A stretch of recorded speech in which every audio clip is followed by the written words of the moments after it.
বিশ্ব ইজতেমায় নিরাপত্তার কোনো ঘাটতি নেই উল্লেখ করে Gazipur metropolitan police commissioner Nazmul Karim Khan বলেন, বিদেশিদের সর্বোচ্চ নিরাপত্তা দেওয়া হচ্ছে, তাদের কোনো ধরনের নিরাপত্তার ঘাটতি নেই।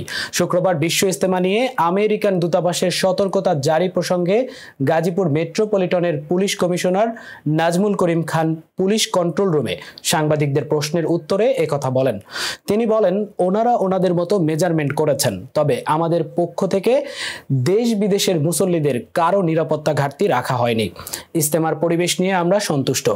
অনেক গুজব ছড়াবে, এ বিষয়ে আমাদের সবার সজাগ থাকতে হবে। এখন পর্যন্ত ইজতেমার যে অবস্থা সেটি হচ্ছে যে খুবই শান্তিপূর্ণ অবস্থা আছে। আমি খুব স্যাটিসফাইড, আপনারা নিশ্চয়ই স্যাটিসফাইড।